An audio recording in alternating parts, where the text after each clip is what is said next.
Today's introductory lecture on the female reproductive system. Female reproductive system is much more complicated than the male reproductive system.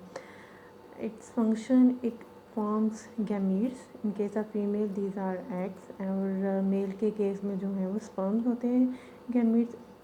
Further, female reproductive system provides place where development of the embryo takes place. Reproductive system का part है uterus, वहाँ पे जो है वो embryo की further development होती है. Thirdly, it provides nutrition to the embryo. Embryo को अपनी डेवलपमेंट के लिए जितनी भी न्यूट्रिशन चाहिए होती है वो भी रिप्रोडक्टिव सिस्टम के पार्ट का ही एक पार्ट है. अगर हम इसके पार्ट देखें तो internally it includes gonads. Gonads को जब ओवरीज भी कहा जाता है. Secondly, it contain oviducts. Oviducts को जो फैलोपियन ट्यूब्स भी कहा जाता है. इसके अलावा इन्हें यूटेराइन ट्यूब्स भी कहा जाता है. इनके थ्रू जो है वो एग ट्रेवल करता है from ovaries to the uterus. Thirdly, oviduct के बाद आता है uterus. Uterus is a bag like structure जिसके अंदर जो है एम्ब्रियो की फर्दर डेवलपमेंट होती है, और इसमें यूट्रस में ये कैपेसिटी होती है कि इसका साइज़ जो है वो प्रेगनेंसी जैसे जैसे आगे बढ़ती है इसका साइज़ जो है वो इंक्रीज़ होता जाता है. थर्डली, वजाइना है. Vagina is a connection to the external genitalia या एक्सटर्नल एनवायरनमेंट के साथ जो है वो इंटरनल पार्ट्स का कनेक्शन होता है. डायग्राम के थ्रू अगर हम देखें तो ये ओवरीज़ हैं. ओवरीज़ के साथ जो है ये सारा पार्ट यूटेराइन ट्यूब्स या फैलोपियन ट्यूब्स या ओविडक्ट कहलाता है. इसमें डिफरेंट के पार्ट्स होते हैं. थर्डली, ये जो है ये यूट्रस है. यूट्रस के भी डिफरेंट पार्ट्स हैं. एंड पे जो है ये वजाइना. पहले अगर हम बात करें ओवरीज़ की तो ओवरीज़ जो है although these are pelvic organs, लेकिन इनकी डेवलपमेंट जो है चूँकि पेरिटोनियम में होती है, इस वजह से ये जो है ये अटैच होता है to the peritoneum cavity through ovarian ligament. और ओवरीज़ के अंदर जो है वो बबल लाइक स्ट्रक्चर्स बनते रहते हैं जिन्हें फॉलिकल्स कहते हैं. इनके अंदर एग जो है वो होता है, मैच्योर होते हैं, और एग को जो है वो oocyte भी कहा जाता है. फॉलिकल जो है वो जब रिलीज़ हो जाता है एग से तो इस प्रोसेस को जो है वो ओव्यूलेशन कहते हैं. और ओवरीज से जब ओवरीज में फॉलिकल के अंदर से एग रिलीज़ हो जाता है तो फिर ये ट्रैवल करता है ओविडक्ट तक. और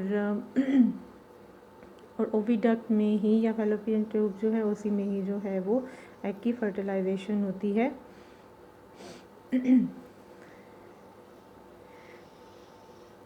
ओवरीज जो हैं पेयर ऑफ ओवरीज प्रेजेंट होती हैं. ये ओवरीज हैं. ओवरीज के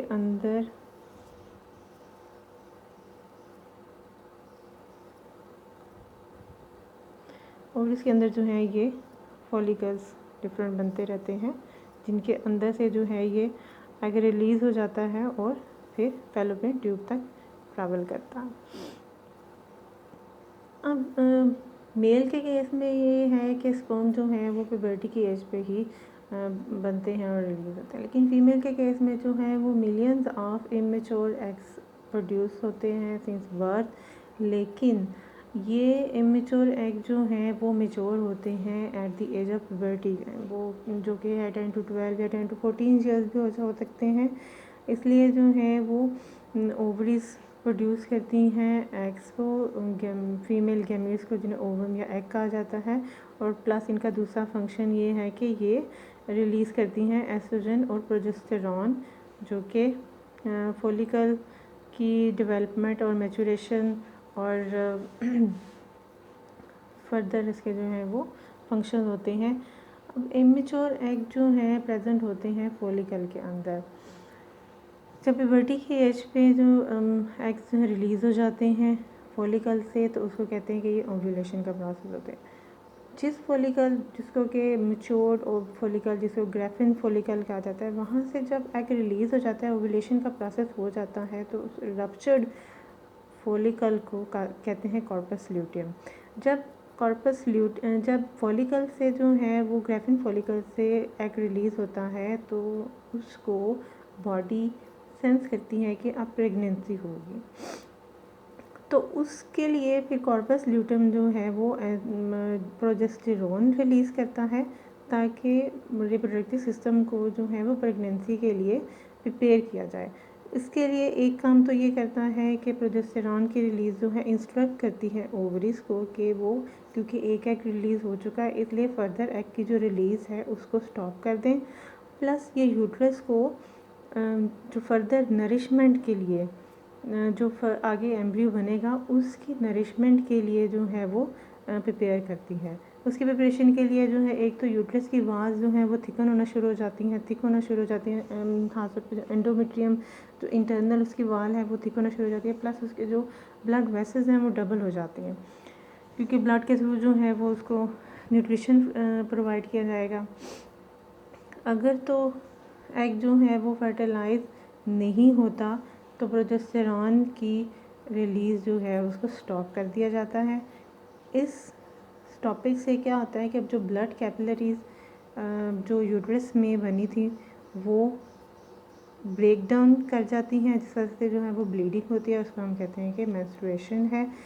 और जो अनफर्टिलाइज्ड एग था जिसकी फर्दर फर्टिलाइजेशन नहीं हुई थी, अनफर्टिलाइज्ड एग जो है वो इस मेंस्ट्रुअल ब्लड के साथ ही बॉडी से रिलीज़ कर दिया जाता है। अब जैसे पहले भी बात हुई थी कि पेयर्ड ओवरीज प्रेजेंट होती हैं बॉडी में, तो ओवरीज क्या करती हैं कि अल्टरनेट बेसिस पे जो है वो एग रिलीज़ करेंगी। अगर एक मंथ जब वो एक ओवरी से एग रिलीज़ हुआ है तो सेकेंड मंथ में दूसरी ओवरी से जो है वो एग रिलीज़ होगा। इस तरह से ये अल्टरनेटिवली काम करती हैं।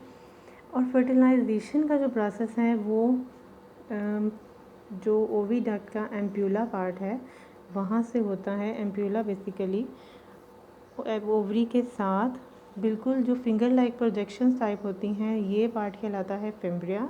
फिम्ब्रिया से आगे जो है वो एम्प्यूला पार्ट है। ओवरी के फॉलिकल से एग जब रिलीज़ होगा तो ये फिम्ब्रिया में आएगा। फिम्ब्रिया से आगे जो है वो ट्रैवल करता हुआ एम्प्यूला तक जाएगा। एम्प्यूला से जो है वो वहाँ तक स्पर्म आते हैं और एग के साथ मीट करते हैं और एग जो है वो फर्टिलाइज हो जाता है। मेंस्ट्रुएशन में फर्स्ट डे से लेके 14 डे तक जो है वो एस्ट्रोजन रिलीज़ होता है कॉर्पस ल्यूटियम से, जिससे जो है वो फॉलिकल मैच्योर हो जाता है। 14th day on the 14th day जो है वो ओव्यूलेशन का प्रोसेस हो जाता है, यानी कि एग जो है वो रिलीज़ हो जाता है। और 14 to 28 डे जो है वो दोबारा से प्रोजेस्टेरॉन, जब ओव्यूलेशन के बाद जो प्रोजेस्टेरॉन रिलीज़ होना शुरू हो जाएगा। फर्स्ट टाइम पे जो है जब साइकिल स्टार्ट होता है उसको मेनार्की कहते हैं, और end of the cycle menstrual cycle कहलाता है मेनोपॉज, जो कि यूजुअली जो है 45 to 50 ईयर्स ऑफ एज तक होता है। और जैसे पहले बात हुई कि चाइल्ड बर्थ से ही जो है फीमेल में इमेच्योर एग्स जो हैं वो बनते रहते हैं, जो कि 2 to 4 मिलियन इमेच्योर एग होते हैं, लेकिन सिर्फ 400 एग्स ही मेच्योर होते हैं। ये जो है वो ओवरी के अंदर डिफरेंट फॉलिकल की डिफरेंट स्टेजेस बताई हुए से प्राइमोडियल फॉलिकल है, फिर से प्राइमरी फॉलिकल बनेगा, और इस तरह से बनते जो सारे कॉर्पस ल्यूटियम तक जो है वो होती हैं। और ये सारा प्रोसेस जो है वो ओवरी के अंदर होता है।